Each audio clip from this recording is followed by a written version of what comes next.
नमस्कार दोस्तों, मैं कहती तो सुन चैनल पर हमारी आज की कहानी है देवी, जिसे लिखा है मुंशी प्रेमचंद जी ने।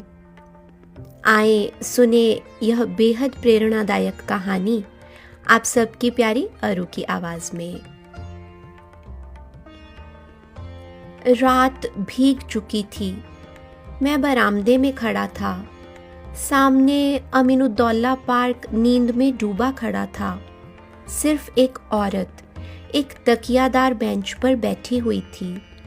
पार्क के बाहर सड़क के किनारे एक फकीर खड़ा राहगीरों को दुआएं दे रहा था। खुदा और रसूल का वास्ता, राम और भगवान का वास्ता, इस अंधे पर रहम करो। सड़क पर मोटरों और सवारियों का तांता बंद हो चुका था। इक्के दुक्के आदमी नजर आ जाते थे। फकीर की आवाज, जो पहले नक्कार खाने में तूती की आवाज थी, अब खुले मैदान की बुलंद पुकार हो रही थी।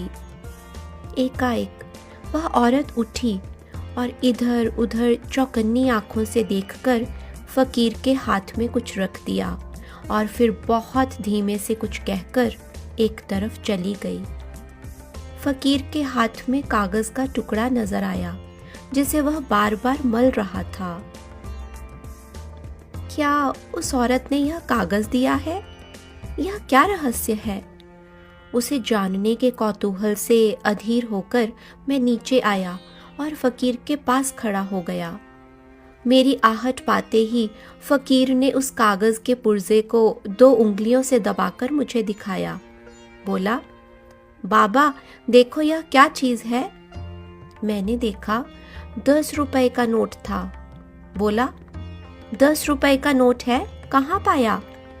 फकीर ने नोट को अपनी झोली में रखते हुए कहा, कोई खुदा की बंदी दे गई है। मैंने और कुछ नहीं कहा। उस औरत की तरफ दौड़ा जो अंधेरे में अब बस एक सपना बनकर रह गई थी। वह कई गलियों में होती हुई एक टूटे फूटे गिरे पड़े मकान के दरवाजे पर रुकी, ताला खोला और अंदर चली गई। रात को कुछ पूछना ठीक न समझकर मैं लौट आया। रात भर मेरा जी उसी तरफ लगा रहा। एकदम तड़के मैं फिर उस गली में जा पहुंचा। मालूम हुआ वह एक अनाथ विधवा है। मैंने दरवाजे पर जाकर पुकारा, देवी मैं तुम्हारे दर्शन करने आया हूं। औरत बाहर निकल आई, गरीबी और बेकसी की जिंदा तस्वीर। मैंने हिचकते हुए कहा, रात आपने फकीर को। देवी ने बात काटते हुए कहा, अजी वह क्या बात थी, मुझे वह नोट बड़ा मिल गया था, मेरे किस काम का था। मैंने उस देवी के कदमों पर सिर झुका दिया।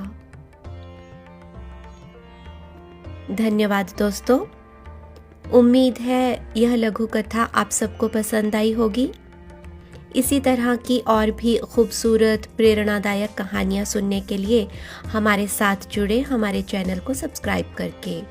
अगली कहानी के साथ शीघ्र ही फिर मुलाकात होगी। तब तक के लिए नमस्कार।